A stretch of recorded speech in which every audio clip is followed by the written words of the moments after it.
Bonjour chers téléspectateurs. Nous sommes aujourd'hui le samedi 11 juillet 2026. Nous sommes fidèles à notre rendez-vous avec l'émission Grand Angle. Aujourd'hui, nous allons faire juste quelques commentaires sur quelques aspects.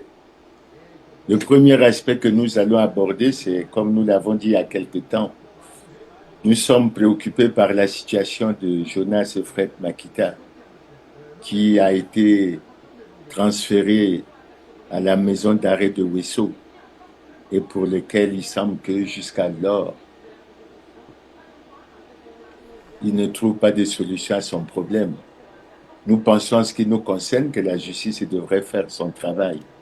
Et nous osons espérer que l'article 168 de la Constitution est clair et que la justice est indépendante du pouvoir exécutif et du pouvoir législatif. Je pense qu'il est dans une situation où il souffre énormément. Et je crois qu'il faut régler ce problème. Maintenant, s'il n'y a rien à lui reprocher, il faut le faire sortir de prison. Le deuxième aspect que nous allons commenter, où nous sommes aujourd'hui le 11 juillet, et nous voulons rappeler aux téléspectateurs que le 9 juillet 2025, Maître Bob Kaben Masuka avait été arrêté par la CID. Il a passé plusieurs jours. Le 22, il avait été déféré à la maison d'arrêt de Brazzaville, où semble-t-il qu'il est accusé d'avoir mené des activités pour déstabiliser les institutions de la République et qu'il aurait pris en flagrant délit, il a commis un crime flagrant. Et depuis lors, son problème n'est pas jugé. Là aussi, nous commençons à penser, malgré le fait que les autorités disent qu'il n'y a pas de prisonniers politiques, je pense que là aussi, Maître Bob Kabeb Masuka apparaît comme un prisonnier politique, mais il est bon que la justice se fasse et que la justice soit rendue. Je crois qu'on pourrait avancer et aller dans le bon sens, à notre avis. Le troisième aspect que je vais commenter, c'est que le 9, donc il y a quelques jours, c'était la journée africaine de lutte contre la corruption. Nos autorités, notamment la haute autorité de lutte contre la corruption, a fait un message. Mais nous sommes préoccupés parce qu'il n'y a pas véritablement lutte de la corruption dans notre pays, ce qui est vraiment dommage. Et nous insistons, nous y reviendrons dans quelques jours, nous insistons sur le fait qu'il ne peut pas avoir marche vers le développement si nous ne combattons pas la corruption. Il ne peut pas avoir accélération de la marche si nous ne combattons pas la corruption, la fraude, la concussion, le détournement des deniers publics. Bref, nous faisons juste un commentaire, nous reviendrons là-dessus. En ce qui concerne la thématique d'aujourd'hui, en poursuivant toujours l'analyse que nous faisons du programme d'action du gouvernement qui a été présenté le 22 juin par le Premier ministre Anatole Koline-Makosso, nous voulons avoir un thème aujourd'hui, c'est de rappeler aux gouvernants qu'il faut dire la vérité aux Congolais. Il faut dire la vérité aux Congolais et nous allons essayer de revenir sur un certain nombre d'aspects. Alors, le premier aspect sur lequel nous allons essayer de nous appesantir, c'est la misère et la souffrance des Congolais. Et pour ça, nous allons essayer de nous pencher sur la situation des retraités. Nous sommes le 11 et nous tenons à rappeler que les retraités congolais ont touché leur pension du mois de janvier le 22 mai. C'est-à-dire qu'il y a, sauf si je me trompe exactement, 50 jours. Et pour votre information, la pension du mois d'août 2025 avait été payée le 21 novembre. Celle du mois de septembre avait été payée le 27 décembre 2025. Celle d'octobre le 25 février 2026. Celle de novembre le 10 mars 2026. Celle de décembre le 24 avril 2026. Et celle de janvier le 22 mai 2026. La question que nous nous posons, pourquoi faire souffrir les retraités, c'est-à-dire ces gens, ces compatriotes qui ont rendu des bons et loyaux services à l'État, qui ont cotisé, c'est-à-dire qui devraient être prioritaires au niveau du règlement de leur pension, mais qui aujourd'hui connaissent une situation véritablement dramatique. Posons-nous la question, comment font-ils pour vivre? Est-ce que les gouvernants se posent la question de savoir comment les retraités font pour vivre? Et on peut aller un peu plus loin. Pourquoi les gouvernants ont choisi de faire souffrir les retraités? Quel est le problème de fond? Et à toutes ces questions, nous n'avons généralement pas de réponse. Et les retraités ont été choqués lorsqu'il y a eu certaines informations qui sont passées sur les réseaux sociaux. Et ils ont découvert qu'une partie de leur pension, semble-t-il, disparaissait chaque mois au profit d'un lobby mis en place, je suppose, par des systèmes, sinon par des gouvernants. Système qui fait que les gens s'enrichissent indéfiniment. Et ils ont fait un choix, celui d'acheter des appartements, des maisons, en France, à Dubaï, etc. Et dès que ça disjoncte ici, dès qu'il y a un petit couac, ben, eux, ils fuient. Et ils pensent que c'est le reste des Congolais qui doivent rester. Non. Je crois qu'il faut qu'on arrête avec cette vision. Il faut qu'on arrête avec cette vision, d'autant que on ne peut pas dire que le Congo est pauvre. Il y a d'ailleurs un compatriote qui a dit que le Congo est un pays extrêmement riche, mais très mal géré, très mal gouverné. Et nous essayons à chaque fois de faire des émissions pour que les gouvernants accordent une attention toute particulière à cette situation. Ce n'est pas du tout normal. Vous pouvez calculer du 22 mai, pratiquement au 11 juillet, ça fait 50 jours. Bientôt, ça va faire 2 mois pour des gens qui touchent des maudites sommes qui ne leur permettent même pas de joindre les deux bouts.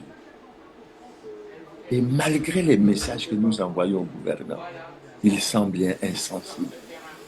Nous dirons même qu'on sent l'indifférence, on sent le côté humain, inhumain, la volonté de faire mal. Mais qu'est-ce que les retraités vous ont fait? Et pourtant, c'est ça qui me fait sourire, la plupart de ceux qui sont au gouvernement, la plupart de ceux qui sont dans les institutions, ce sont les retraités. Ils ne font même pas l'effort de respecter les textes en ce qui concerne les retraités. Quand je discute avec les retraités, bon, assez souvent, on se comprend sur la misère et sur la souffrance. Mais quand je dis aux retraités qu'il faut que nous nous organisons, non pas parce que en dehors de la loi, mais la loi permet les manifestations, les réunions, etc. Ben, je sens que la plupart des retraités, ils ont comme peur. Ils pensent que c'est essayer d'aller vers cette démarche et les envoyer à la mort. Non. Quel que soit l'âge, il faut que nous revendiquions nos droits. Et la Constitution nous le permet. J'exhorte les syndicats des retraités, notamment ceux de la grève, à tout mettre en œuvre pour qu'on aille vers une assemblée générale des retraités. Qu'on aille vers une assemblée générale des retraités. Unis, nous serons forts. Unis, nous ne serons pas des serpents sans venin. Unis, nous constituerons une force. Une force qui rassemblera un certain nombre d'intelligences qui sont encore en vie et grâce auxquelles nous pourrons faire des propositions pour que nos problèmes puissent être résolus. Il y en a une sur laquelle j'insiste. On a voté, semble-t-il, que le gouvernement va proposer une loi de finances rectificative. Nous osons espérer que dans cette loi, malgré ce que l'on pourrait avoir comme méchanceté, il devrait prévoir une ligne complément de retraite pour compléter aux 66 milliards qui ont été déjà affectés dans la loi de finances initiale pour permettre le paiement de tous les mois des pensions et pour essayer de préparer l'année 2027. Et là aussi, nous exhortons la direction générale de la CREF à préparer le budget qu'elle doit soumettre à son ministère de tutelle pour qu'avant l'adoption du budget de l'année 2027, que le ministère de tutelle le présente au Conseil des ministres, qui aura la mission conformément au texte d'équilibrer ce budget en recettes et en dépenses et de faire en sorte que nous ayons les moyens pour que les retraités puissent avoir. Mais les 10 ans, je ne peux pas avoir une pensée pour tous ceux qui souffrent comme les retraités. Je peux penser aux enseignants, au personnel de l'université Marien Wabi. J'ai lu dans les réseaux sociaux qu'ils ont 6 mois d'arriérés de salaire, qu'ils ont des heures de vacation qui ne sont pas payées pendant plusieurs années.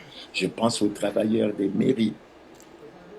Je pense aux travailleurs des hôpitaux, Brazzaville, Ouangili, etc.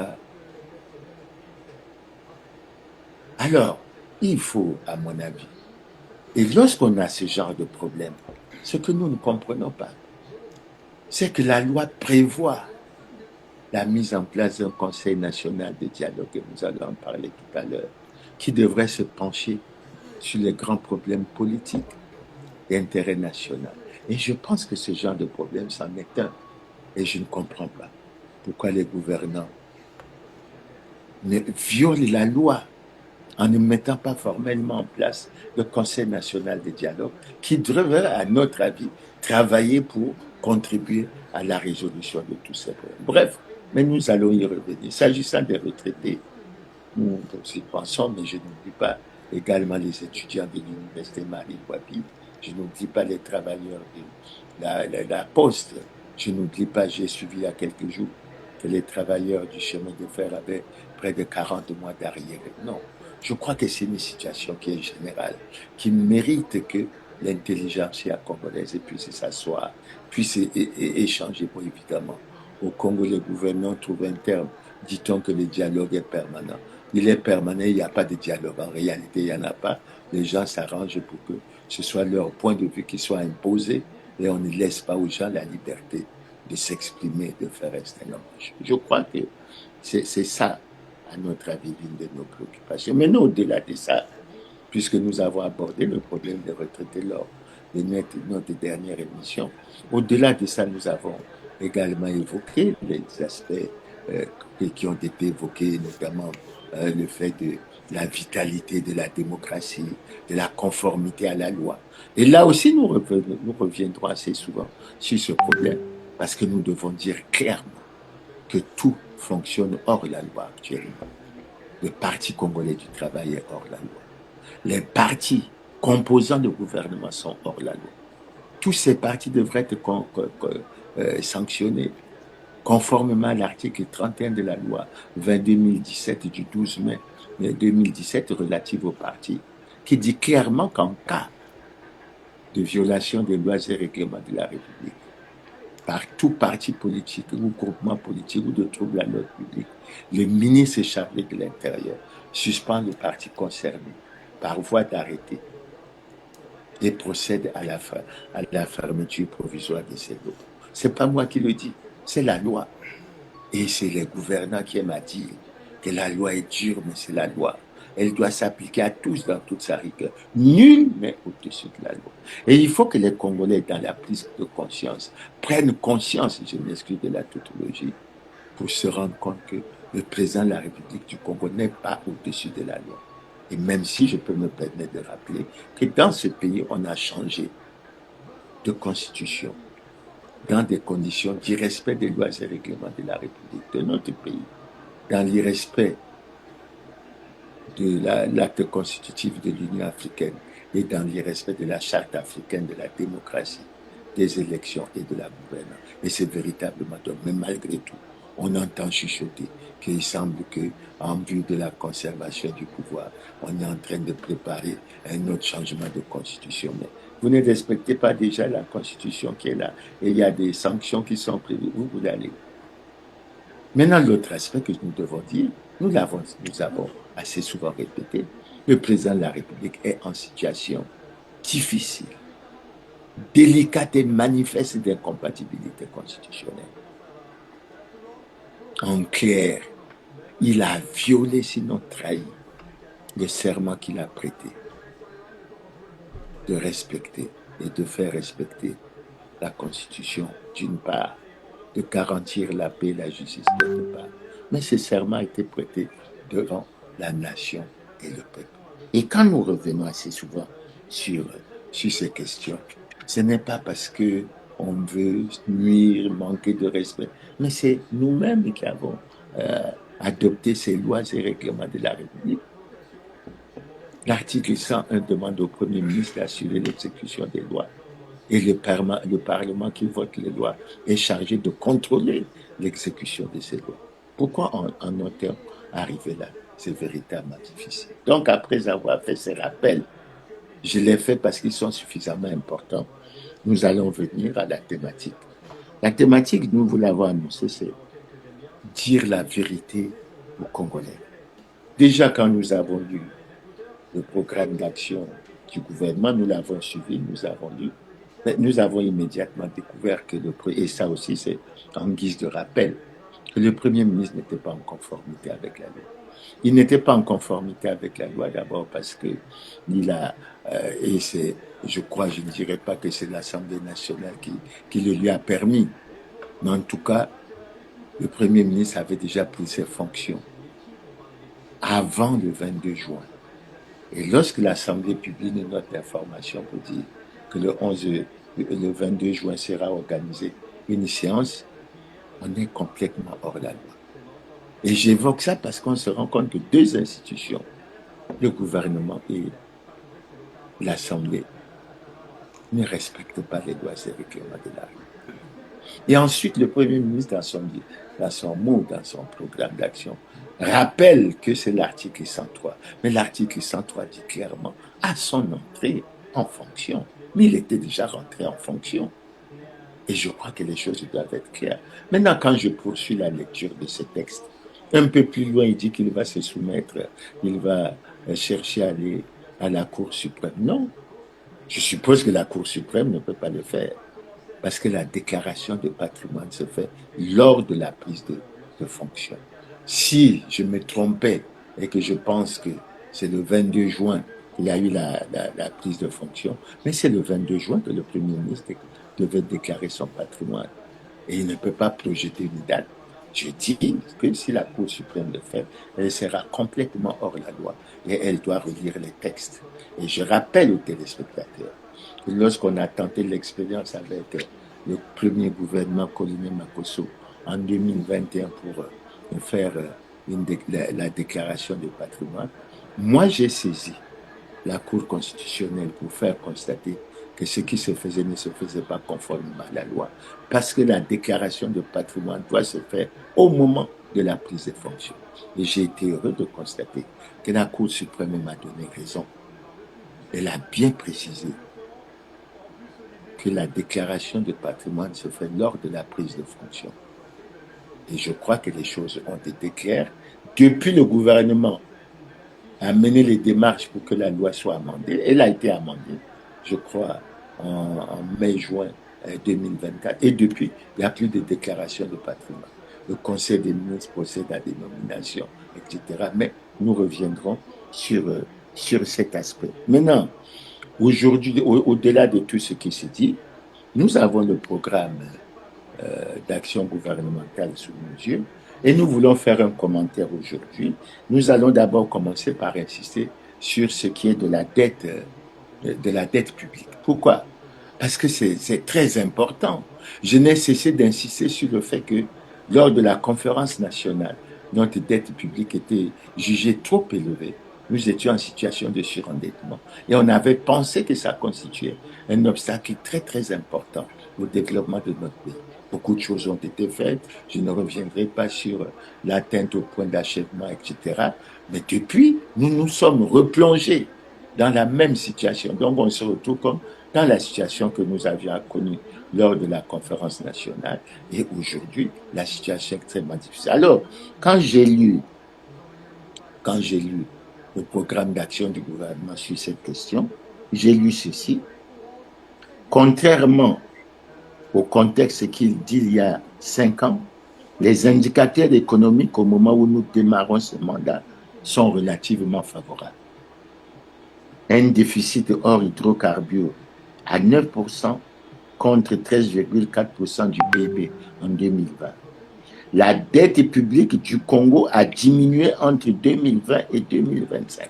Je répète, la dette publique du Congo a diminué entre 2020 et 2025 en partant de 111,1% du PIB en 2020, 116,1% en 2021, 93,74% en 2022, 97,35% en 2023, 92,31% en 2024 et 92,41% en 2025. En ce qui concerne les chiffres, puisqu'on a consulté les documents de la CCA, les ratios qui sont donnés en termes de ratio dette publique sur PIB, ils sont bons, mais l'interprétation n'est pas bonne.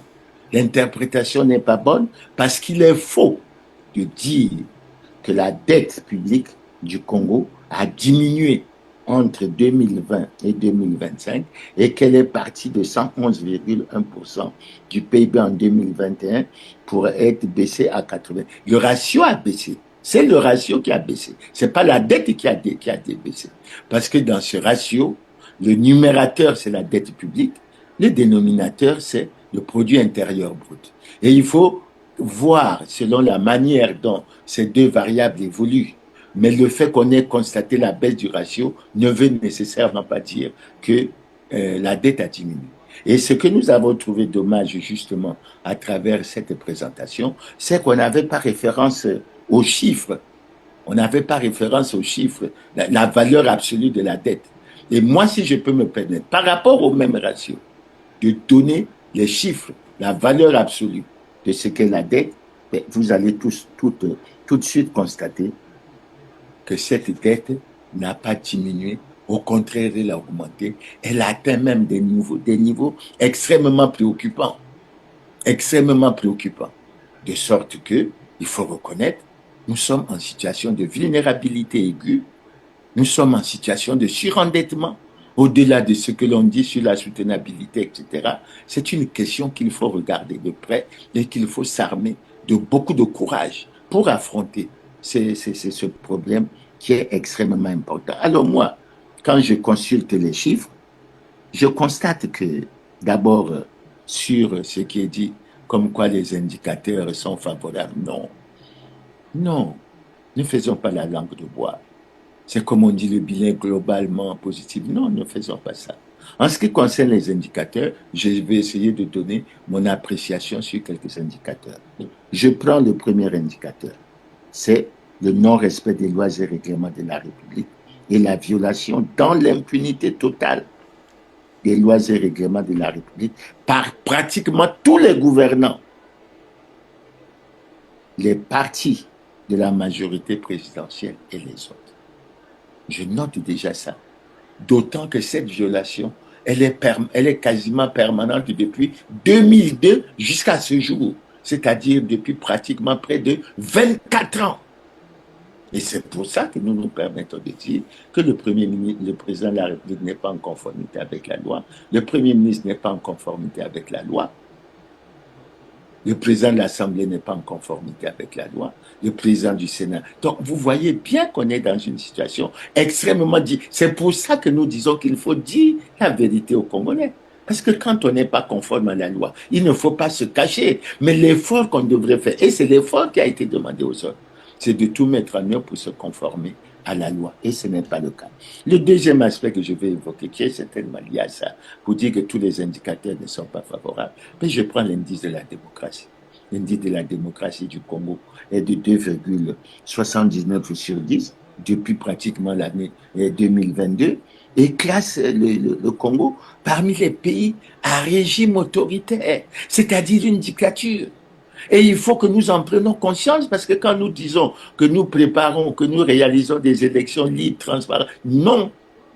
Dans une dictature, on organise les élections selon le principe selon lequel on ne perd pas des élections qu'on organise. Et là aussi, cet indicateur, il faut le prendre, le suivre, avoir pour objectif que nous devons l'améliorer. Mais ce n'est pas de dire on organise régulièrement, on respecte les échéances. Non. Je crois qu'on serait tenté de dire qu'on est comme dans une espèce de démocratie, c'est-à-dire qu'on veut donner l'apparence qu'on est dans une démocratie, mais je vous dis que l'indicateur que je donne montre bien que nous sommes dans une dictature. L'autre indicateur que je prends à la main, c'est l'indice de perception de la corruption. Il est véritablement médiocre pour le Congo. Véritablement médiocre. Et il n'évolue pas. Il se situe autour de 22-23%. Assez souvent, les autorités se réjouissent de ce que, en termes de rang au plan mondial, nous montons ou nous. Mais en réalité, l'indice de perception du Congo se situe entre 22 et 23%. Classant le Congo parmi les pays les plus corrompus du monde, faisant partie du top 10 des pays les plus corrompus d'Afrique. Mais les gouvernants doivent savoir, on ne peut pas prétendre rechercher le développement et tolérer la corruption, les détournements de fonds et les autres aspects. Ce n'est pas possible. Et on ne peut pas venir dire que tous les indicateurs sont favorables. Alors, il y a un autre indicateur que je vais essayer de commenter. C'est cette fameuse croissance. Semble-t-il qu'elle est projetée à 5,5%. Mais c'est un débat que nous devons avoir entre la croissance et le développement. Je crois que je ne vais pas me référer à l'indice de développement humain. On aurait pu avoir une meilleure photographie, une meilleure image. Mais quand on parle de 5,5% de croissance, mais il faut en donner la justification. Cette croissance améliore-t-elle les conditions de vie des Congolais? Cette croissance crée-t-elle des emplois? Cette croissance, non, je crois qu'il faut être clair. Ce qui est vrai et qu'il faut relever, c'est que le Congo a un problème très sérieux de la répartition équitable de la richesse. Parce que le Congo est un pays extrêmement riche. Et quand je vais vous donner quelques chiffres, lorsqu'on dit par exemple que le Premier ministre congolais gagne 25 millions de francs CFA, et il faut dire que lorsqu'il gagne 25 millions de si c'est avéré, ben c'est au-dessus du salaire du président Trump, Donald Trump. C'est au-dessus du salaire du président français. C'est largement au-dessus du salaire du président chinois. Si les Congolais ne savent pas, mais je l'ai souvent dit, mais le président chinois gagne à peine un peu plus d'un million de francs CFA, l'équivalent d'un million de francs. Le premier ministre indien, vous voyez la taille de l'Inde, etc., et la puissance au plan économique et autres. Mais le premier ministre indien gagne autour de 1,6 million francs. Et quand on parle de répartition des richesses, mais il faut indiquer qu'il y a une petite minorité. Et c'est pour ça qu'on parle des Congolais qui ont des richesses, des fortunes dans les paradis fiscaux, etc., dissimulés ici et là à travers le monde. Et c'est des problèmes extrêmement sérieux sur lesquels les Congolais devraient débattre. Donc je me porte en faux, mais je continue. Je n'aurai pas des indications précises, mais de façon générale, nous pouvons ajouter qu'il n'y a pas d'eau, il n'y a pas d'électricité. Actuellement, c'est des pénuries de carburant. Il y a pratiquement la cherté de la vie, le panier de la ménagère, la baisse du pouvoir d'achat, le chômage des jeunes, les routes, etc. Donc, il y a un certain nombre de choses. C'est pour ça que je me porte en faux par rapport au message que le Premier ministre a voulu porter.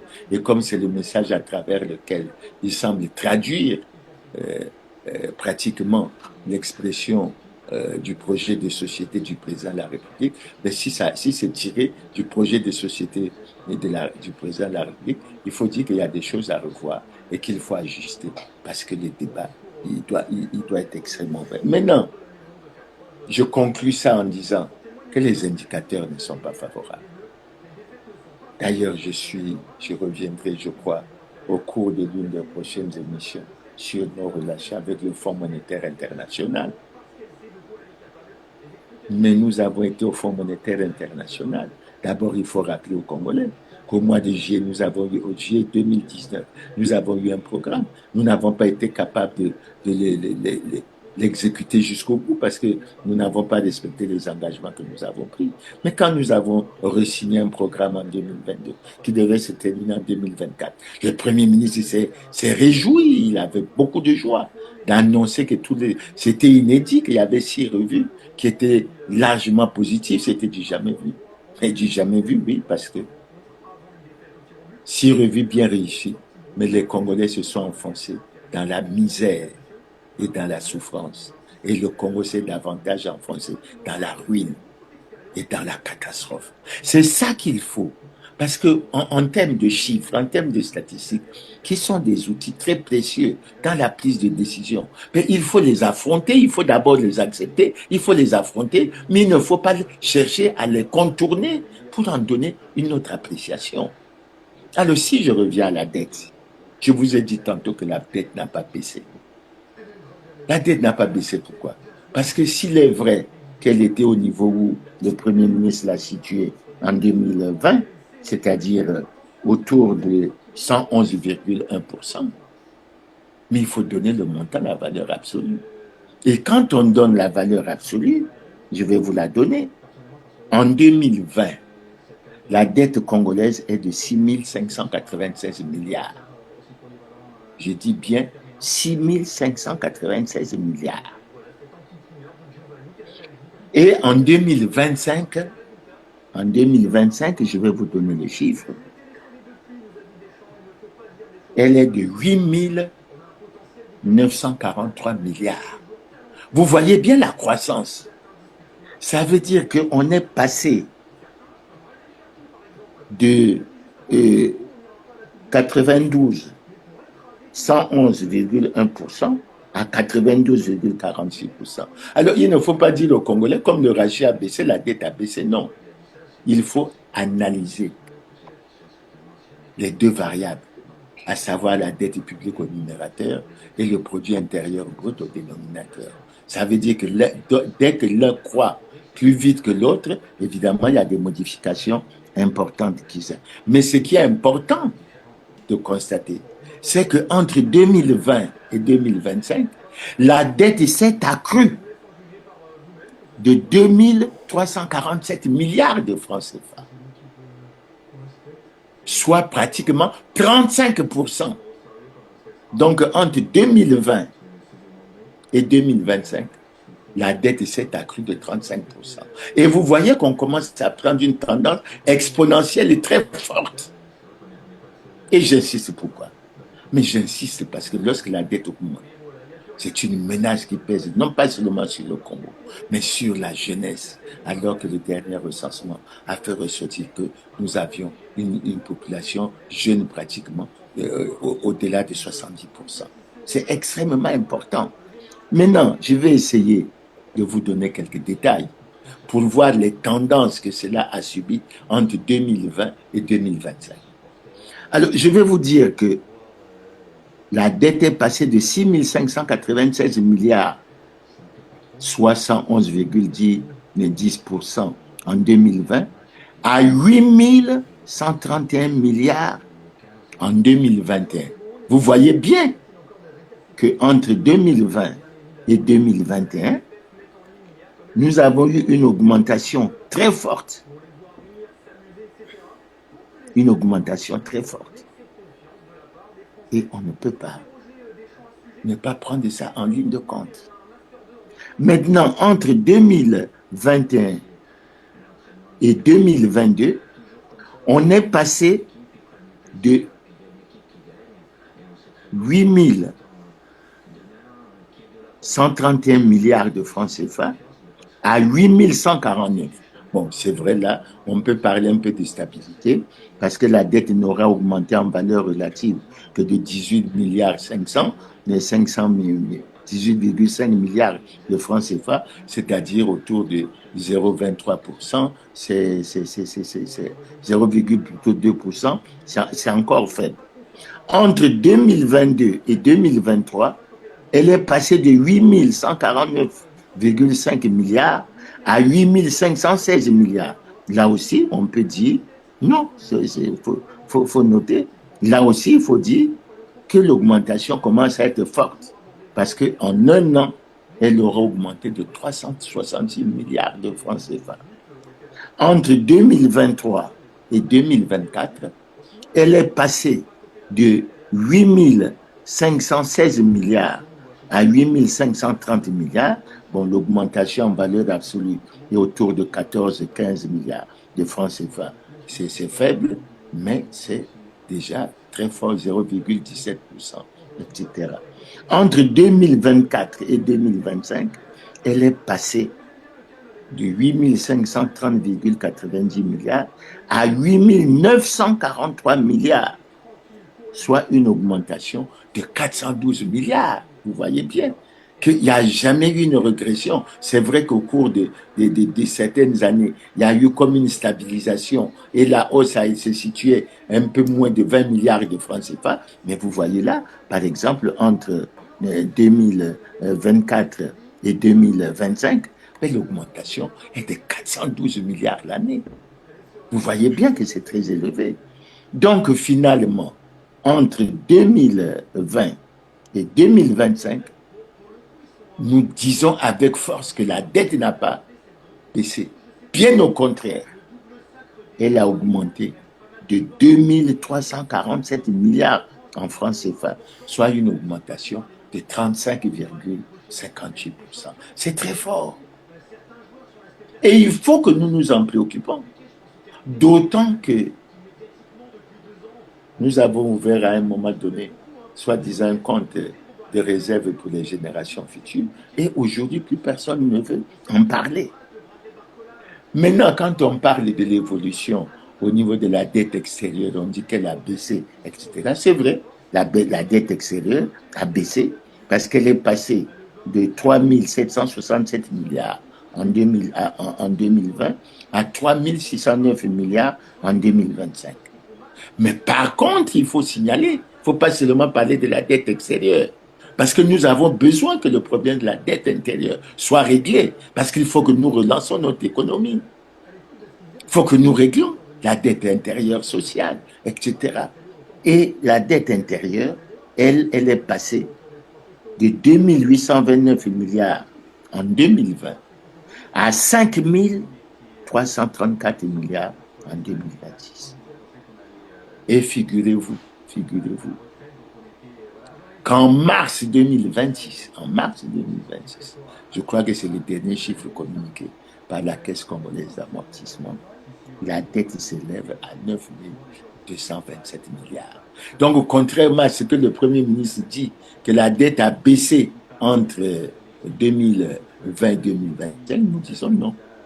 La vérité est que le ratio dette publique sur produit intérieur brut a baissé, mais dans la réalité, en valeur absolue, la dette a augmenté, et je dis bien, de 6 596 milliards. On arrive en mars 2026 à 9 227 milliards. Donc, ceux qui disaient que le Premier ministre a fait des efforts, non, ce n'est pas vrai, ce n'est pas sérieux. Et il faut dire la vérité aux Congolais. Disons aux Congolais que notre dette est toujours préoccupante. Ne cherchons pas à utiliser des mots de soutenabilité, etc. Mais nous pouvons dire que le Congo, en ce qui concerne la dette, est dans une situation de vulnérabilité aiguë, de surendettement, et que les choses, il faut prendre sérieusement les choses en main. Parce qu'il faut relever. J'ai entendu les gens dire beaucoup de choses, mais nous avons un grave problème. Mais la forte dépendance vis-à-vis du pétrole. Nous n'avons jamais réussi ce problème. Nous avons des tensions de trésorerie. Et c'est pour ça que le Premier ministre a fait un discours une fois au niveau de l'Assemblée nationale pour dire qu'on ne payait pas les salaires, tout ça, pour favoriser plutôt le paiement de la dette externe. Mais non, il faut que l'État règle. Il faut régler ces problèmes. Il faut régler tous ces problèmes et il faut que nous sachions comment avancer. C'est pour ça qu'en faisant un clin d'œil sur la situation de dette cachée que nous avons connue, nous disons que dans la matière, il faut qu'on soit davantage transparent.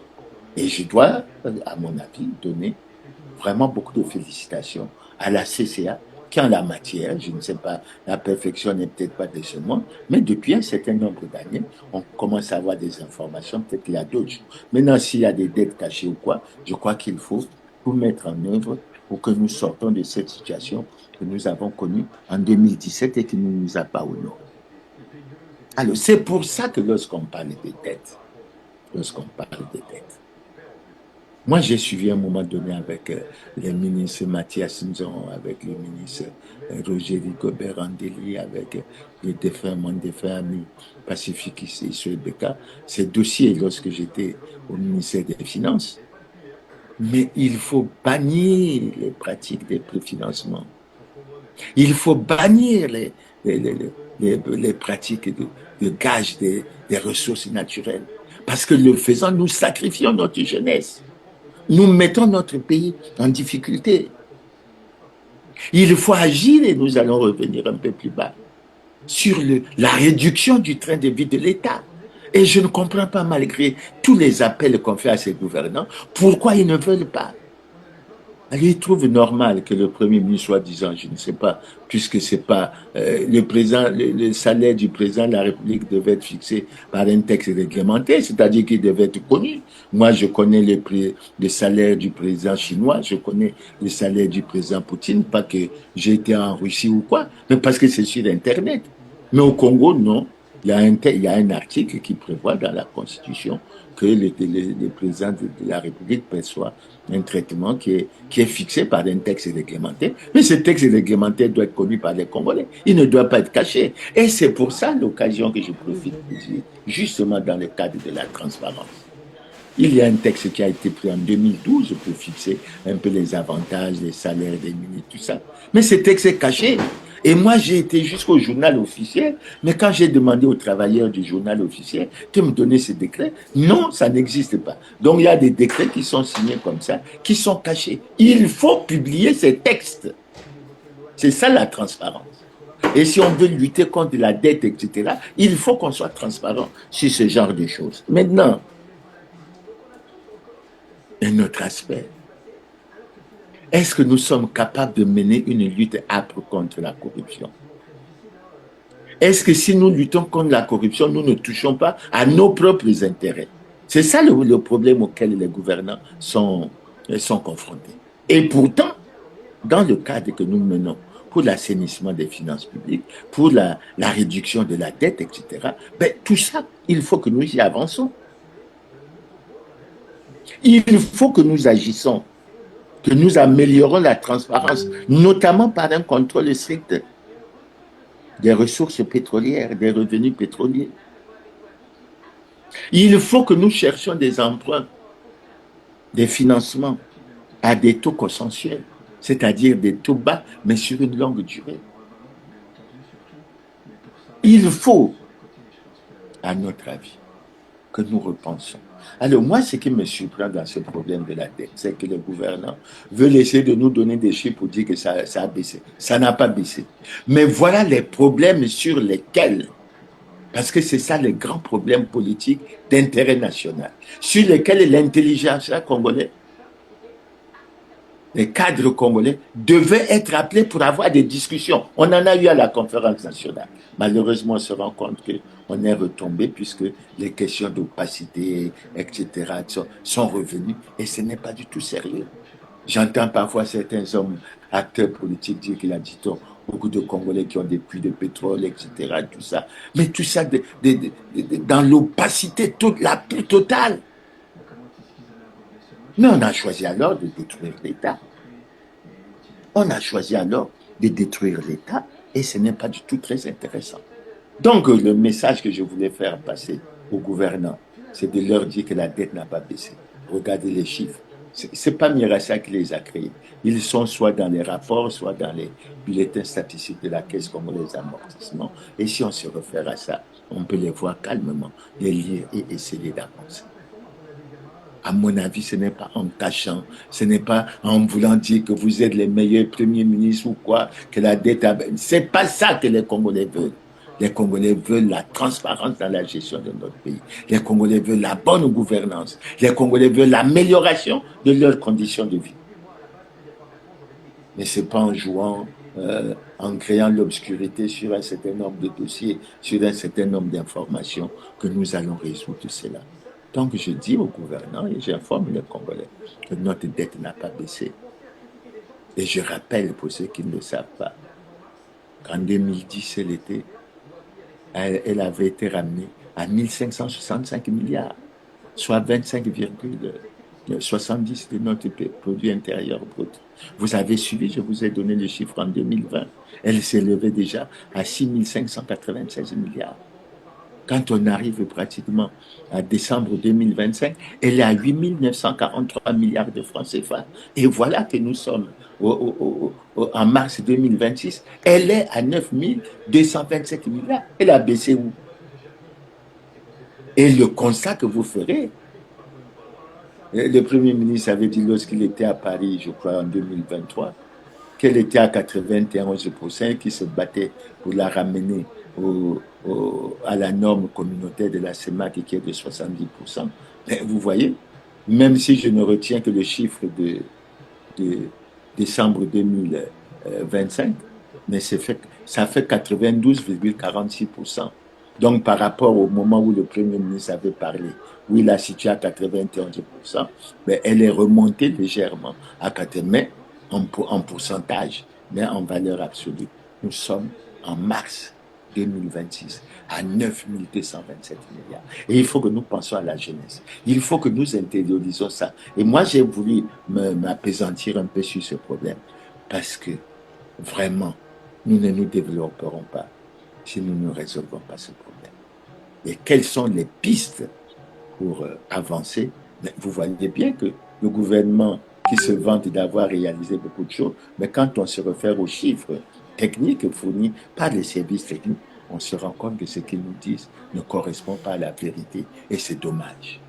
Dites la vérité aux Congolais. Et il faut que vous sachiez que les statistiques sont des outils précieux d'aide à la décision. Il ne faut pas les éviter.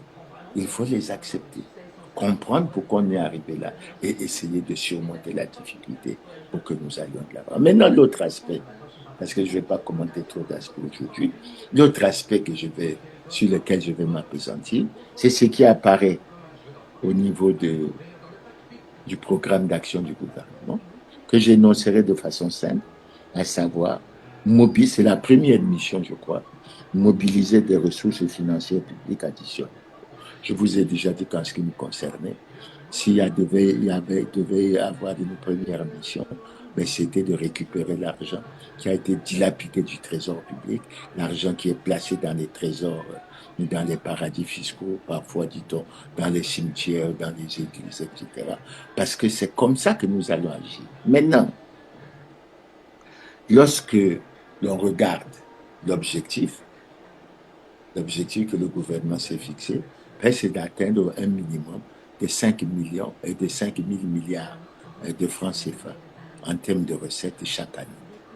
Je me suis posé la question, mais pourquoi 5 000 milliards? Et vous allez essayer de comprendre pourquoi je me suis posé la question. Je me suis posé la question parce que le gouvernement congolais s'est vanté dans les années 2010 d'avoir le budget le plus élevé des pays de la zone franc hors la France. Et à l'époque, je vous ai donné quelque chose, je vais vous les redonner aujourd'hui. Parce que c'est ça, l'une des questions fondamentales et structurelles que nous nous posons. Le budget du Congo en 2010 était de 2814 milliards, disons 2815 milliards. Le budget de la Côte d'Ivoire était de 2627 milliards. Celui du Bénin était de 1346 milliards. Celui du Burkina Faso de 891 millions. Celui du Sénégal de 1882 milliards et celui du Gabon de 2096 milliards. J'ai essayé de prendre ces pays, ils sont 6, en ayant à côté de nous la Côte d'Ivoire, je vais vous expliquer les raisons, en ayant également les pays comme le Gabon à côté de nous, et nous allons voir comment la situation est. Mais quand nous prenons les budgets de ces pays en 2026,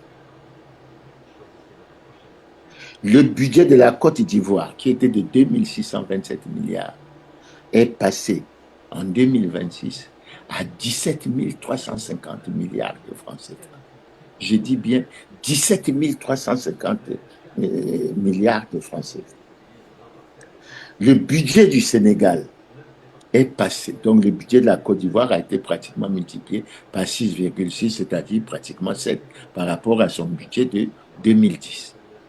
Le budget du Sénégal est passé de 1 882 milliards en 2010 à 7 434 milliards en 2026, multiplié pratiquement par 3,95, c'est-à-dire près de 4%.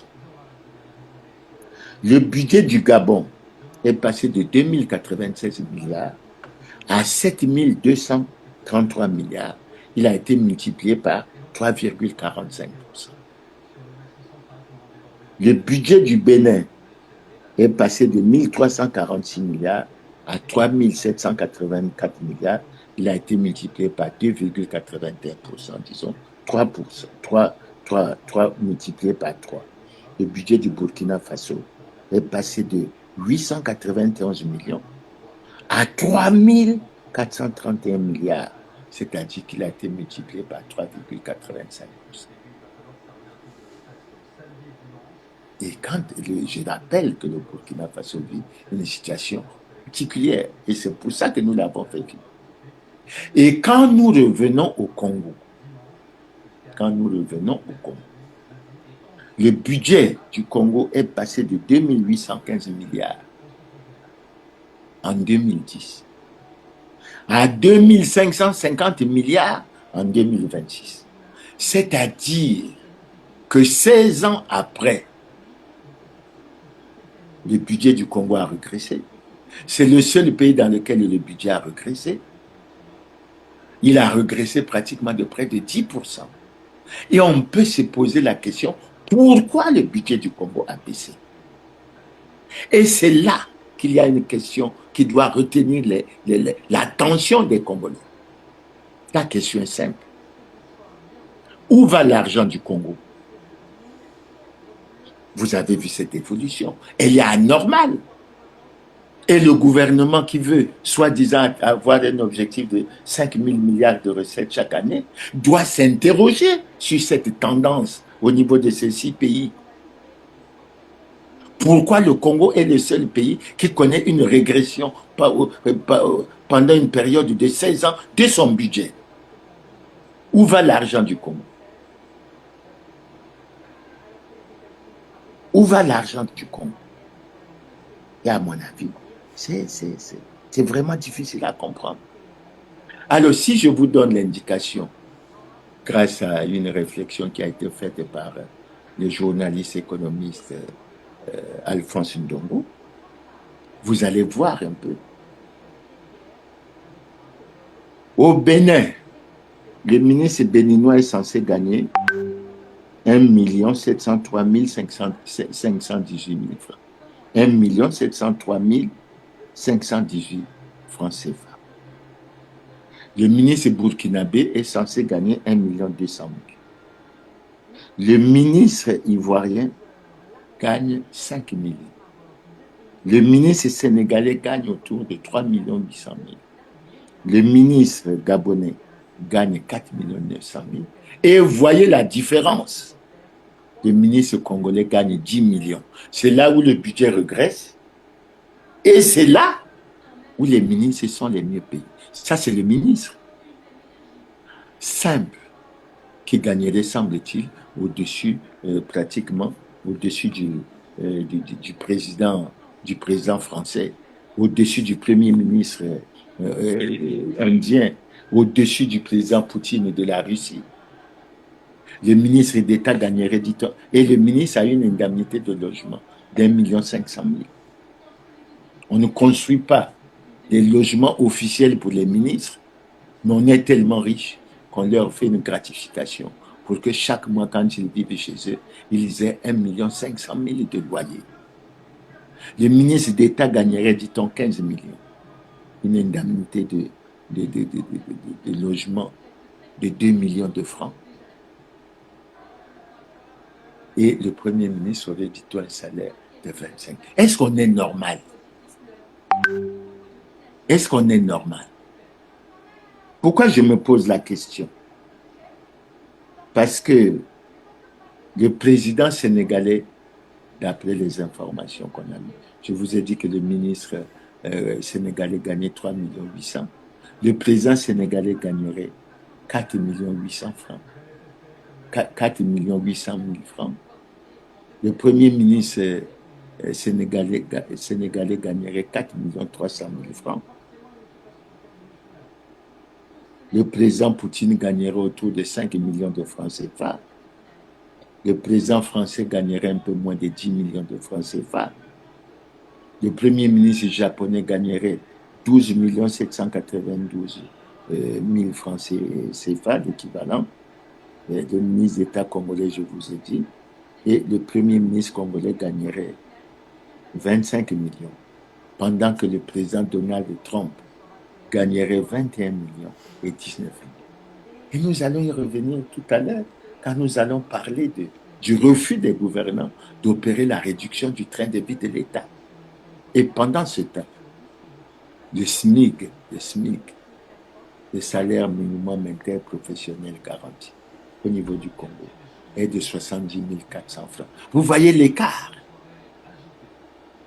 Vous voyez l'écart? Ils sont tellement satisfaits du travail qu'ils font. Mais le travail qu'ils font n'a fait que plonger les Congolais dans la misère et la souffrance. Et le Congo, c'est pas du tout normal. Ce n'est pas du tout normal. Et on peut se poser un certain nombre de questions. La question fondamentale, lorsqu'on on prend ce débat entre les mains, où va l'argent du Congo? Où va l'argent du pétrole? Où va l'argent des mines? Où va l'argent des forêts? En gros, où va l'argent du Congo? Alors, pour essayer d'apporter une réponse à cette situation, j'ai essayé de me baser sur quelques témoignages. Le premier témoignage sur lequel je me base, c'est celui d'un de nos compatriotes qui vit actuellement en France, qui a publié, je crois, autour des années 2023, un document qu'il a intitulé République du Congo, crimes économiques. Il s'appelle Alphonse Maboussou. Et là-dedans, Alphonse Maboussou développe qu'il y aurait, entre 2001 et 2022, 133 000 milliards de francs CFA, l'équivalent de 222 milliards de dollars américains, qui auraient été détournés et qui se retrouveraient dans les paradis fiscaux, dans les bas de laine, dans les cimetières et dans les églises. Je ne raconte pas les supercheries. Le document, il existe. Je pense que les gouvernements l'ont. 133 000 milliards de francs CFA. Et lorsqu'il avait publié ce document, nous avons interpellé les gouvernants pour dire c'est un compatriote. Nous sommes en crise et nous n'avons pas d'argent. Les vols et les détournements ne font pas l'objet de poursuites. On a choisi de ne pas récupérer l'argent qui a été dilapidé. Mais faisons appel à M. Alphonse Maboussou, c'est un Congolais.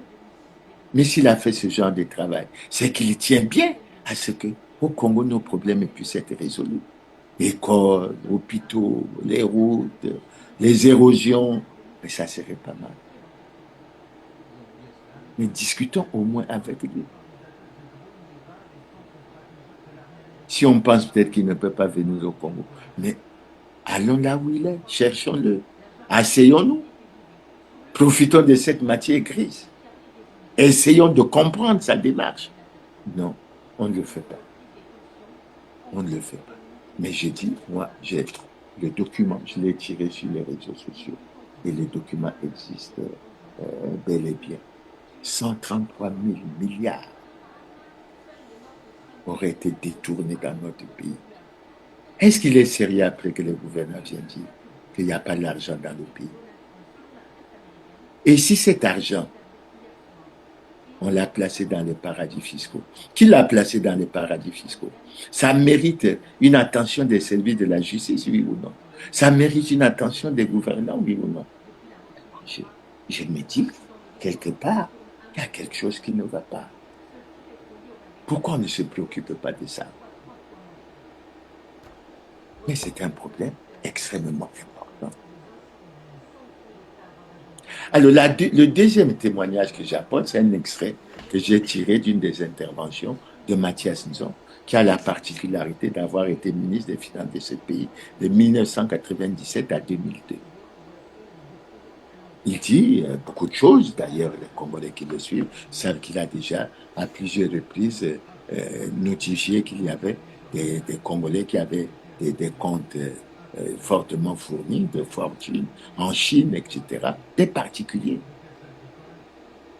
Nous, on veut que les recettes montent à 5 000 milliards par année, mais il faut regarder toutes ces niches, toutes ces pistes. Alors, quand je prends le témoignage de Mathias Nzon, qu'il avait fait, je crois, avec la journaliste au cours d'une interview qu'il avait accordée à France 24, je crois. Alors, Mathias Nzon dit ceci. Mon problème, c'est de refaire, restaurer la liquidité de l'État.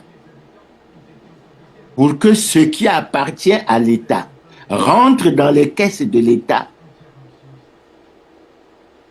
Parce que la SNPC est censée vendre le pétrole, la part du Congo. Mais l'argent n'est jamais rentré dans notre pays. Jamais, jamais, jamais. Personne ne viendra vous dire qu'on a vendu tant de cargaisons et que tel jour, le produit de la cargaison est rentré au trésor public congolais. Ça n'existe pas. Mais cet argent reste où? Il est où? Ça, c'est une gens qui se pose la question. Et il dit, on sait. Et la journaliste lui pose la question, il est où? Mathias Nzon répond. Il est placé dans les paradis fiscaux. Vous voyez bien, on revient avec les paradis fiscaux. Il est placé dans les paradis fiscaux, dans les comptes des particuliers. Le trésor congolais n'a pas un compte à l'extérieur. Pourquoi ça? Voilà. C'est pourquoi je dis, en mettant fin à cette pratique aussi ignoble, nous allons restaurer la liquidité de l'État, changer les règles du jeu au niveau de la gestion financière de l'État. C'est un problème, ça ne prendra pas du temps. Je dis en 100 jours, ça sera rétabli. Ça, c'est un compatriote congolais qui a été ministre des Finances qui dit, mais pourquoi les gouvernants ne vont pas vers lui pour demander qu'est-ce qu'ils peuvent faire pour qu'on rétablisse la liquidité de l'État, pour qu'on restaure la situation au niveau du trésor. Et j'insiste sur le témoignage de Mathias Nzon lorsqu'il dit que l'argent n'est jamais rentré dans notre pays. Ça veut dire quoi? Ça veut dire que nous vendons notre pétrole et l'argent est géré en dehors du pays. Par qui? On ne sait pas. Mais je suppose par les gouvernants. Et il n'y a pratiquement rien qui rentre au trésor public. Est-ce que c'est normal? Et on vient dire aux Congolais qu'il n'y a pas d'argent. On dit aux retraités qu'il n'y a pas d'argent. Les retraités, comprenez maintenant les mécanismes qui sont mis en place. En fait, ces mécanismes sont mis en place pour vous faire souffrir. Ces mécanismes sont mis en place pour vous faire souffrir. Alors, les derniers témoignages que j'ai relevé, mon plan chercher comme ça, ils sont extrêmement nombreux. C'est les témoignages de Cédric Louemba, un compatriote, qui est président des citoyens du réseau anticorruption. Un compatriote. Et je vais essayer de vous transcrire, je vais lire la transcription que j'ai faite d'une partie de sa déclaration, parce qu'il a fait une émission avec Christian Perrin dans Droit de savoir.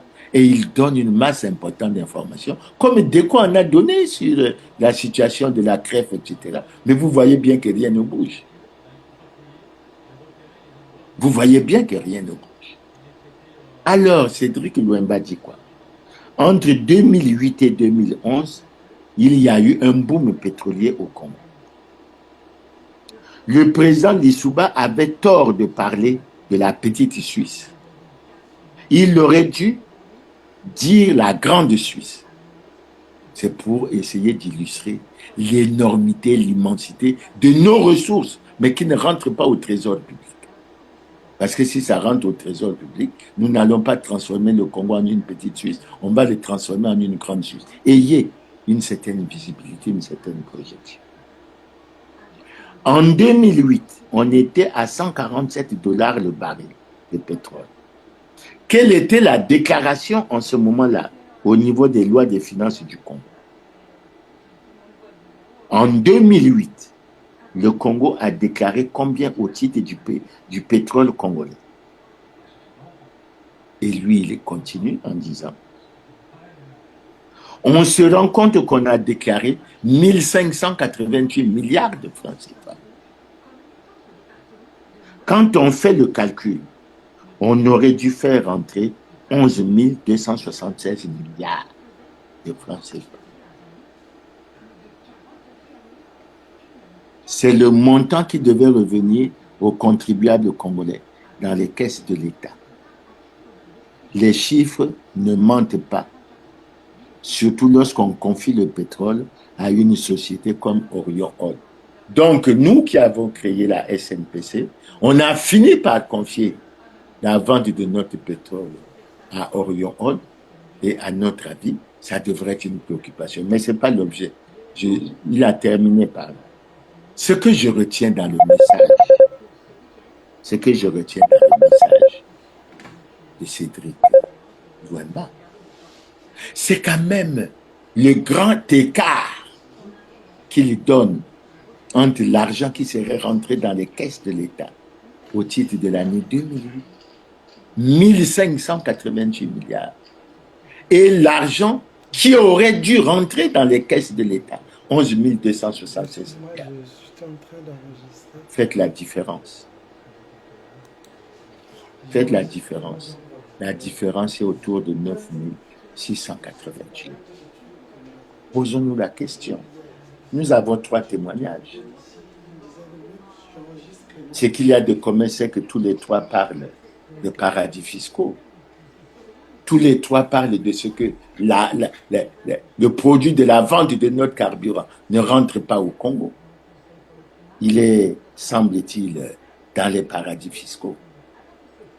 Et pendant ce temps, les Congolais souffrent. Pendant ce temps, les Congolais souffrent. Mais on fait quoi? On fait quoi? Alors, après que j'ai lu ça, je me suis dit, mais c'est pas possible. Mais le gouvernement ne peut pas avoir des difficultés à avoir des recettes budgétaires de l'ordre de 5 000 milliards pour une année. Mais avec tout ce que nous avons comme information, je crois qu'au cours de l'une de nos prochaines émissions, nous allons évoquer les aspects des crimes économiques et financiers. Mais si vous prenez le travail fait par Alphonse Maboussou, vous aurez déjà beaucoup d'indications sur la situation justement des fameux crimes économiques et financiers. Que fait-on? Que fait-on? Alors on est là. On est là. On évoque un certain nombre de choses. On dit, on fait.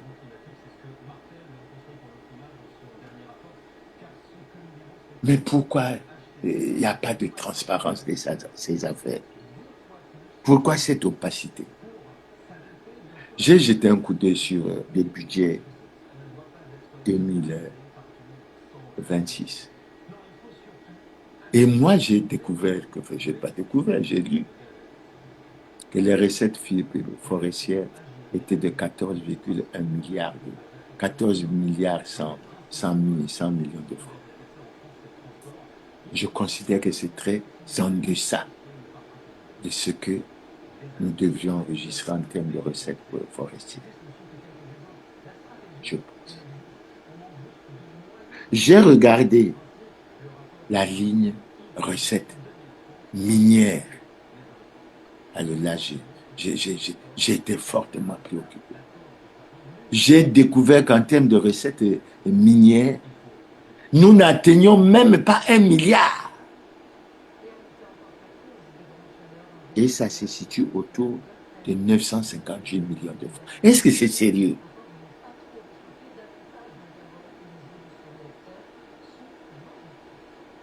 Est-ce que c'est sérieux?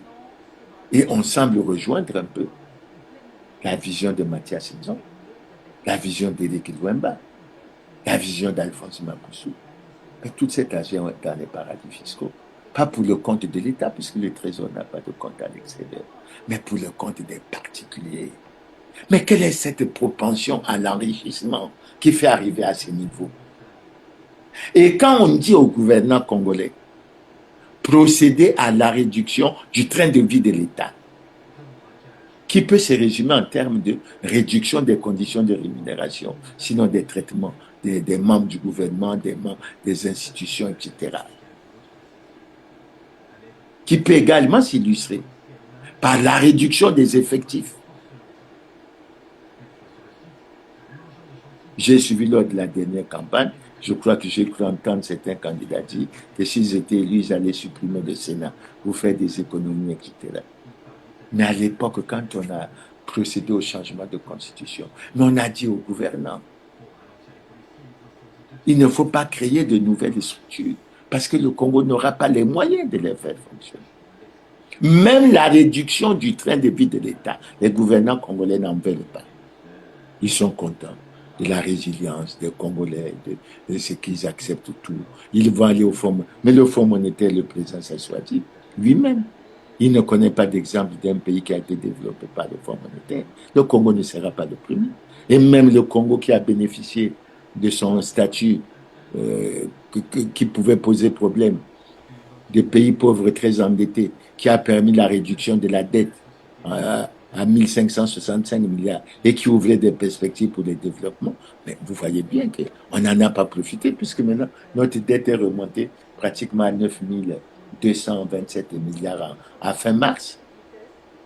Nous éloignant de la norme communautaire qui est de 70% et faisant apparaître clairement que nous, notre objectif de nous développer pose problème avec les gouvernants actuels. Et c'est extrêmement préoccupant. Préoccupant. Quand on parle de la lutte contre la corruption, nous reviendrons sur ça. Mais les gouvernants actuels ont prouvé leur insuffisance. De très belles déclarations faites par le président de la République, faites par le président du Sénat, faites par... Mais dans la pratique, il y a un paradoxe entre ce qui se dit et ce qui se fait. Monsieur le Premier ministre, vous voulez que les recettes montent à 5 000 milliards par an, mais faites réaliser une opération coup de poing en ce qui concerne la lutte contre la corruption, les détournements de fonds publics. Rien que le Trésor guette. Rien que les 14 000 milliards. Rien que les 160 milliards soi-disant détournés au ministère de la Santé et de la Population. Mais vous aurez les ressources. Mais on ne peut pas à la fois chercher à augmenter les recettes et tolérer les détournements. Faire en sorte que ceux qui ont détourné restent au même poste, sinon ils ont des promotions. On fait quoi? On va où? Et quand on vient vers le peuple et la population, ça devient comme du théâtre, comme du cinéma. Le gouvernement perd toute sa crédibilité.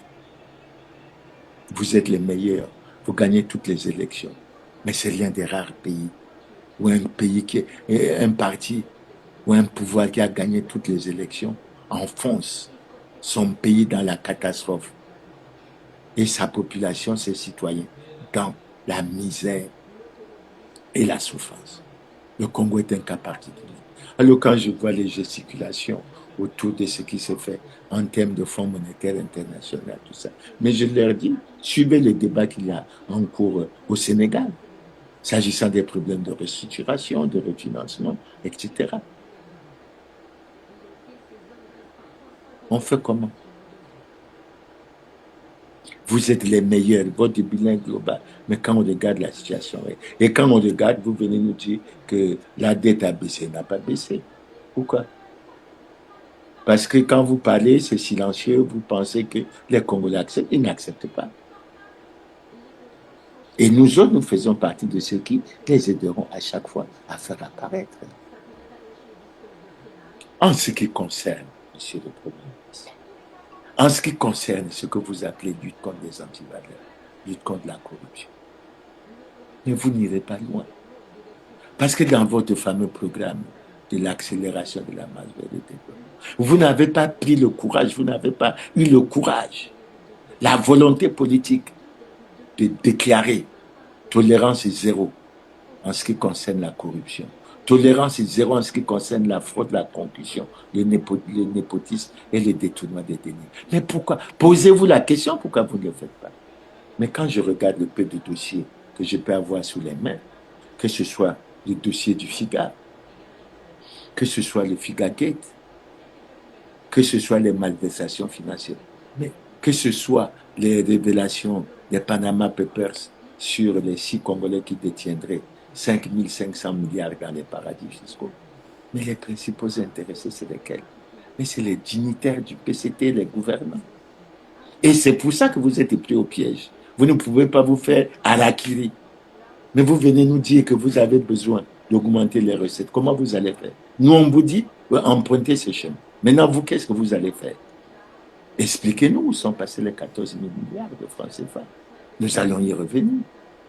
Sinon, c'est la diversion. Sinon, c'est du théâtre. Sinon, c'est du cinéma. Ah, parce que vous avez dit, vous vous êtes déjà enrichis. Maintenant, vous allez les brader ou vendre ce que les Congolais ont de... Non, ne faisons pas ça. Ce n'est pas extrêmement sérieux. Et ensuite,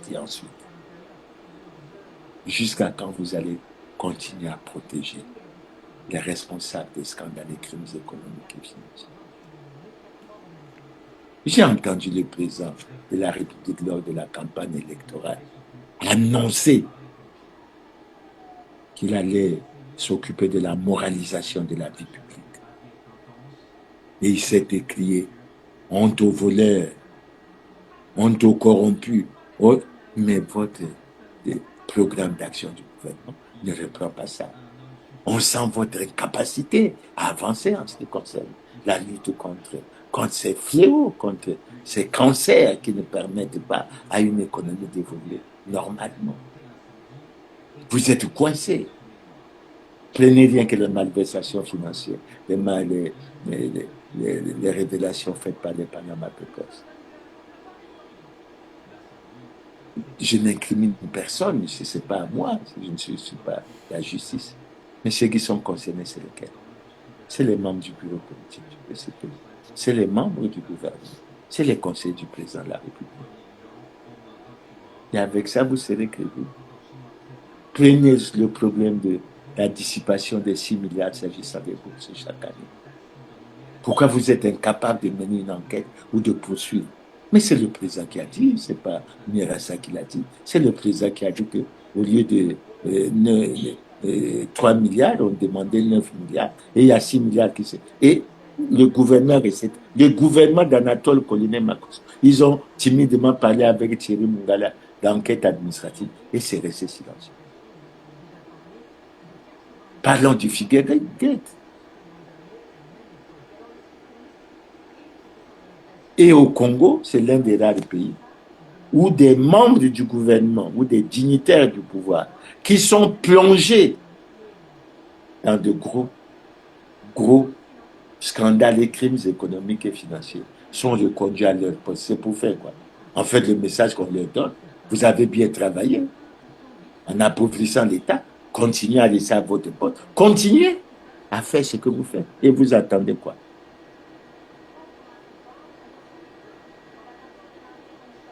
Votre dynamique, votre démarche est connue suffisamment. Vous pensez que c'est le règne de la force, du droit de la force plutôt, et non de la force du droit. Et à partir de ce moment, et quand on voit que vous ne respectez pas les lois et les règles, alors c'est pour ça qu'on apprend ici et là que dit-on qu'on veut réviser la Constitution. Mais vous ne respectez pas la Constitution, vous la respectez pourquoi? Parce que Dominique Bachela essaye d'écrire des documents pour dire qu'il faut créer un poste de vice-président. Il y a des vols, des détournements au Congo parce qu'il n'y a pas de poste de vice-président. Ou ce qui intéresse les gouvernants actuels, c'est, dit-on, la succession. On apprend qu'il y a des deals qui se passent pour la succession. Mais il y a des dispositions qui sont prévues dans la Constitution. On n'a jamais dit que c'est un président en poste qui doit choisir son dauphin ou son successeur. C'est les Congolais qui doivent choisir. Des tergiversations, on veut créer un poste de vice-président, c'est la continuation du pouvoir. La continuation dans ces conditions. Enfin, vous le disant, je m'adresse également aux Congolais. Je m'adresse également aux Congolais. Et là, je vais faire un clin d'œil à la Cour constitutionnelle. Pour dire à la Cour constitutionnelle qu'elle a eu la mission, à travers une loi, de suivre l'exécution des dispositions de l'obligation sur la déclaration du patrimoine. Cette déclaration de patrimoine doit se faire lors de la prise de fonction. Et l'article 12 de cette loi sur l'obligation de déclaration de patrimoine a prévu des sanctions, entre autres pour tout citoyen qui ne déclare pas son patrimoine. Pourquoi cette loi ne s'applique pas au président de la République? Pourquoi elle ne s'applique pas au président de l'Assemblée? Pourquoi elle ne s'applique pas au président du Sénat? Pourquoi elle ne s'applique pas au Premier ministre? Mais parce que vous n'avez pas déclaré votre patrimoine. Pourquoi elle ne s'applique pas aux membres du gouvernement? Pourquoi ces sanctions-là ne s'appliquent pas, monsieur le procureur général de la Cour suprême? Je ne pense pas avoir lu cette loi. Mais vous cherchez à augmenter les recettes budgétaires. Mais voilà des niches, voilà des pistes qui doivent vous permettre, puisque dans la loi, dans la sanction qui est prévue à l'article 12 de cette loi sur l'obligation de déclaration de patrimoine, on dit que la personne qui n'a pas déclaré son patrimoine peut perdre jusqu'au quart de son patrimoine. Figurez-vous que les gens qui ont une fortune de 5 500 milliards, s'ils perdent le quart de cette fortune, mais ça fait déjà 1 250 milliards. Je ne pense pas me tromper, monsieur le Premier ministre. Mais l'augmentation des recettes fiscales se fera rapidement sentir. Au lieu de traquer les pauvres commerçants, de faire un certain nombre de choses. Alors, c'est pour ça que nous avons voulu dire que c'est bien votre objectif. Mais en avez-vous le courage? En avez-vous la volonté politique? En avez-vous la capacité de s'attaquer à vos propres intérêts? Comment vous ferez? Il faut expliquer aux Congolais. Il faut dire la vérité aux Congolais pour que nous essayions d'avancer. Donc voilà, j'ai souhaité m'apaisantir un peu sur cette question de la dette que je trouve extrêmement brûlante. Et j'ai voulu m'apaisantir également sur l'objectif que vous vous êtes fixé en vous disant que s'il y avait le courage et la volonté politique, cet objectif ne devrait rencontrer aucun obstacle, aucun problème pour qu'il s'exécute. Les pistes, je viens de vous les indiquer, certaines, mais je crois que vous êtes bien placés pour régler ça. On n'a vu rien que le débat entre le GUT et le GUT. On s'est rendu compte que c'était des problèmes de conflit d'intérêts. On apprend beaucoup de choses sur les régimes financiers, etc. Et la pauvre haute autorité de lutte contre la corruption, que j'ai découvert était très efficace s'agissant des étudiants lorsqu'ils passent les examens d'État, soit le BPC, soit le BAC. Mais elle est confrontée, nous avons compris le message qu'elle a reçu. On a dû dire aux responsables de la haute autorité de lutte contre la corruption qu'on ne vous a pas mis là pour régler le problème tel que vous l'envisagez. Et j'ai dit aux responsables de la haute autorité de lutte contre la corruption qu'entre la commission de lutte contre la corruption, etc., dirigée, présidée par l'Amir Guelleh, c'est le jour et la nuit, parce que l'Amir Guelleh a déposé beaucoup de dossiers. Beaucoup de dossiers. Et moi, je pense notamment à un, c'est le dossier qui concerne les 9 milliards de détournements des pensions de retraite de novembre et de décembre 2016. Une fois que j'ai fait ce tour, je vais essayer d'aborder un autre aspect que je trouve également important, mais je ne veux pas faire un long développement. Vous avez abordé l'aspect du capital humain. J'ai été préoccupé par l'aspect où vous parlez que vous allez appliquer les recommandations, ou mettre en œuvre les recommandations des États généraux de l'éducation. Non, ce n'est pas sérieux. Ce n'est pas sérieux. Vous savez bien que notre éducation est dans une situation préoccupante et alarmante. Vous savez bien qu'il y a eu des consultations, si je ne me trompe pas, en septembre 2022. Vous savez bien que du 25 au 29 janvier 2024, il y a eu les assises des États généraux. Des recommandations étaient faites. Nous pensions que l'objectif, c'était pour ces assises, mais c'était de réunir des acteurs pour examiner en profondeur les problèmes du secteur de l'éducation afin d'y apporter des solutions. Ça s'est tenu du 25 au 29 janvier 2024 et jusqu'à aujourd'hui pour un secteur aussi prioritaire à travers lequel dépend l'avenir de notre jeunesse. C'est dans votre programme de vous annoncer que vous allez mettre, c'est encore un problème d'argent, certainement. Mais moi, je vous dis que le problème d'argent ne se pose pas parce que je viens de vous prouver à travers les informations que je vous ai livrées que s'il y avait un peu de sérieux dans le pays, il n'y aurait véritablement pas de problème d'argent. Il n'y aurait pas d'arriéré de pension. Il n'y aurait pas d'arriéré de salaire, etc. Tout simplement parce que les gouvernements ont une propension à un enrichissement illicite énorme. Quand je réfléchis, je me dis, qu'est-ce qu'ils font de tout cet argent? C'est vrai. Il n'y a pas longtemps, je l'ai dit à une des émissions. Il y a un de nos compatriotes, ancien membre du gouvernement. Sa maison a été vendue aux enchères au Portugal à 8 millions d'euros, calculez l'équivalent en francs CFA. Et la somme qui a été trouvée dans la maison, évidemment, ce n'est plus l'argent du Congo. On a contribué sous d'autres aspects. Où allons-nous? Que faisons-nous? C'est pour ça que lorsque je pense au secteur d'éducation, je suis un peu peiné quand je vois les déclarations faites par les syndicalistes de l'université Marie Ngouabi, comme quoi ils ont 6 mois d'arriérés de salaire, ils ont des années de non-paiement des heures de vacation, ils menacent encore. Mais quelle formation nous donnons à ces jeunes? Est-ce que nous pensons aux étudiants? Est-ce que nous pensons à l'avenir de ces jeunes? C'est pour ça que c'est avec beaucoup de regrets que j'ai relevé avec force que c'était dommage qu'on ait pris autant du retard pour la mise en œuvre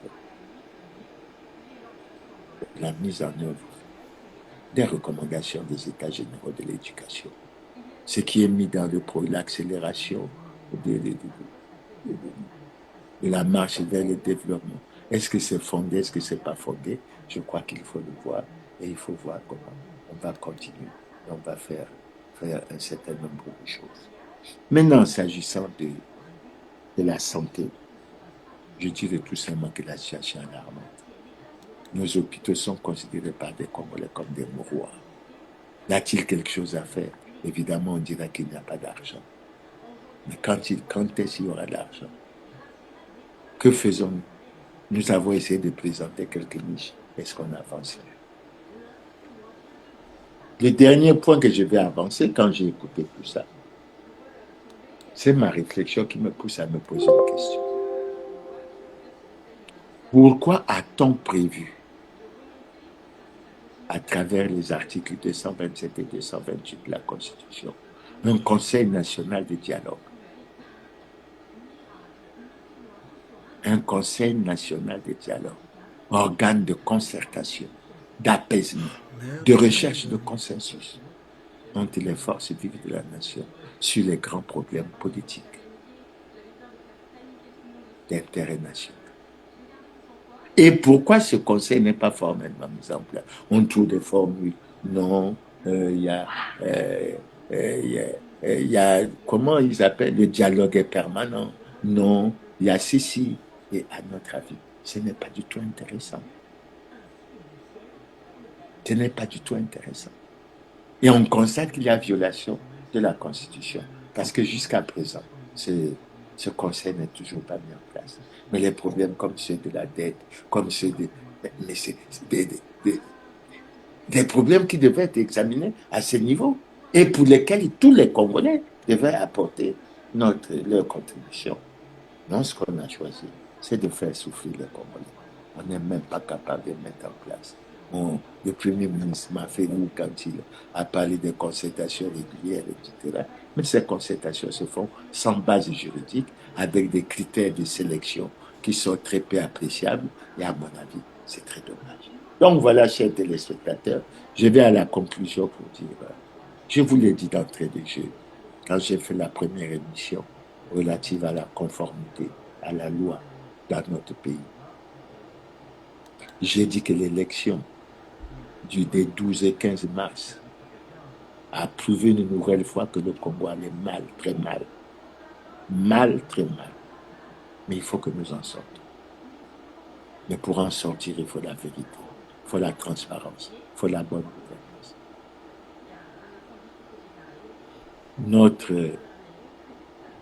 Nos gouvernants ne se trouvent pas dans cette situation.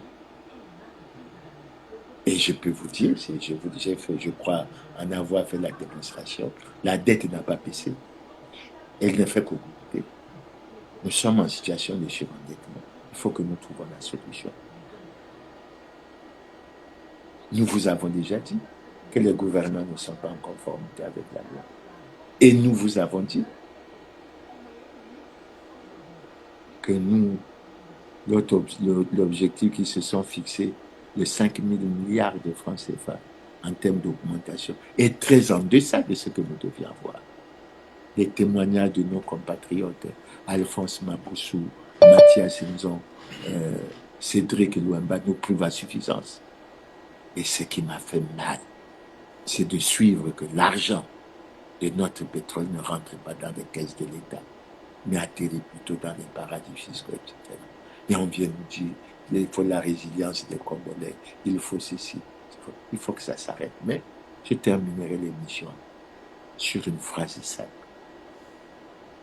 Congolais, je m'efforce à apporter ma contribution pour une prise de conscience. Le pays va mal, très mal. Le pays est extrêmement riche, mais les Congolais vivent dans la misère et dans la pauvreté. Chacun de nous doit réfléchir à ce que doit être sa contribution pour que nous sortions de cette situation à la fois préoccupante et inacceptable, voire même intolérable. C'est pour ça, chers téléspectateurs, je vous invite à ce que nous suivons sérieusement cette situation. Le Conseil national du dialogue aurait pu être une solution. Les voix se sont élevées pour que nous allions un dialogue. Visiblement, les gouvernants n'en veulent pas. Pour quelle raison? Je n'en sais rien. Ils n'arrivent pas à trouver les solutions. Ils ne veulent pas qu'il y ait d'apport pour que des solutions soient trouvées. Au milieu, ils ont fait le choix de faire souffrir les Congolais. Congolais, c'est à vous de réfléchir. Merci pour votre aimable attention. J'ose espérer que le samedi prochain, ça sera le samedi 18 juin 2026, que nous aurons un bon thème et que nous allons faire, sinon avoir des échanges intéressants avec vous. En ce qui me concerne, je continuerai. Le chemin est encore long. Il est certainement jonché de beaucoup d'obstacles, mais nous nous efforcerons à franchir ces obstacles. Donc, chers téléspectateurs, merci de votre aimable attention et au rendez-vous pour le samedi 18 juillet 2026. Merci et à bientôt.